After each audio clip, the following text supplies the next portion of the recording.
one day or one time, after my mass, one of my mass here, one of our fellow Filipino approached me and invited me to go to the hospital because one of the Filipina is being inside the hospital, and he is looking for a priest for confession.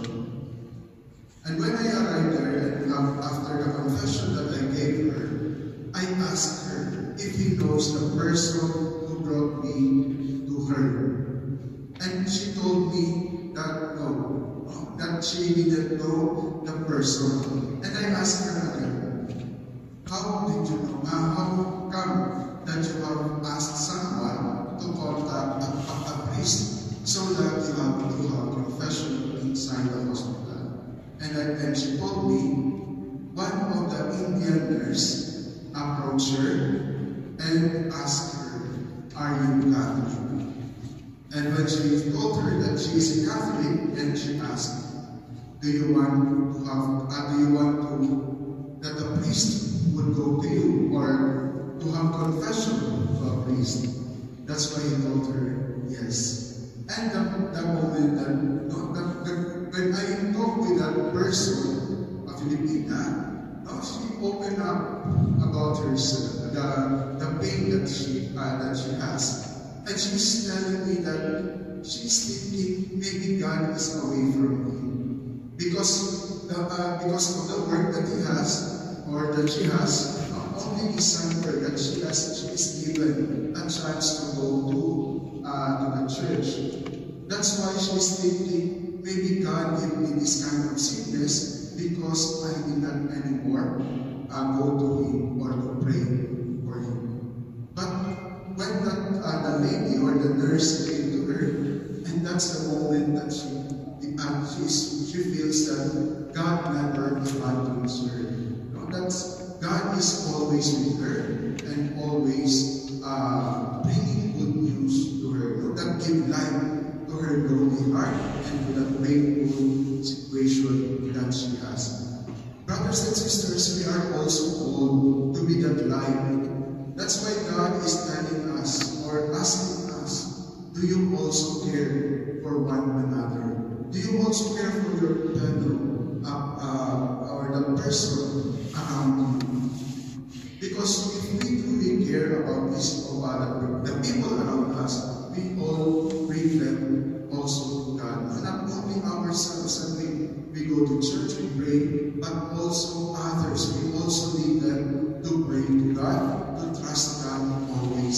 That's why in our gospel today, Christ showed his disciples, not only he taught them to communicate, how to communicate with God, but he taught them about the intimate union of the Father and the Son, Jesus and the Father. That's why he is trusting all the people around him, because he knows that he will lead them, these people, and to give them courage or to give them strength, so that the moment that he leaves this earth, they will not be lost, or they will have the courage to go on.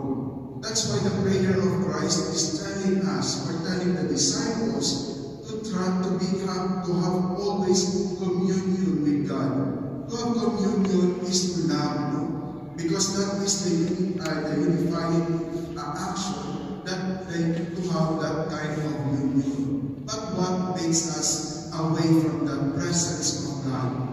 And that is when we fall into that sin, the sin of anger, the sin of hatred, the sin of disunity. That's why when we focus only on ourselves and not care for others, then we cannot build that union, but separation. But God is telling us, that the Holy Trinity is showing us of what is the community, what is communion, that anyone is united.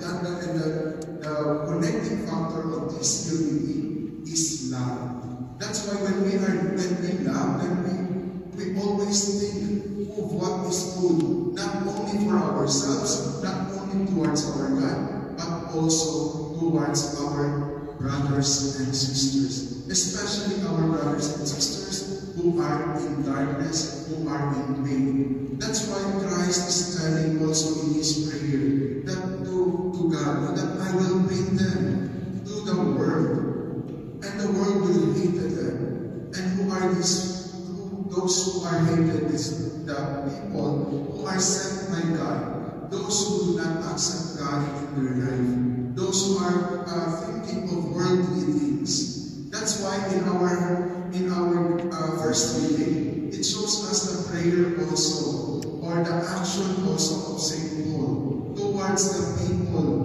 not to remind the presbyters, the head of the group, of Ephesus, that they will all take care of the people, because when he left Ephesus and going to Jerusalem, he will not come back anymore, because he knows that it is almost the end of his life. That's why he's reminding the presbyters to take care of the flock, because the moment that he will go, the wolves or the enemy will come and destroy their faith, destroy their belief in their life. That's why, brothers and sisters, we are also called by God, not as the prayer of Christ, his priestly prayer.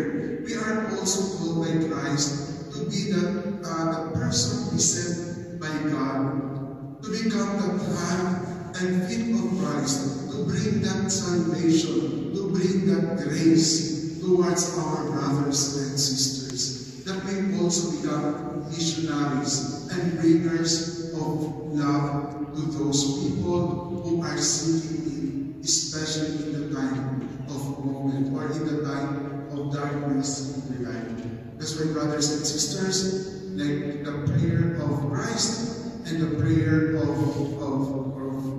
St. Paul, we also pray to God that to give us strength to be the channel of grace to each and every one of us. May God continue bless us and guide us in our journey in our daily life. Amen.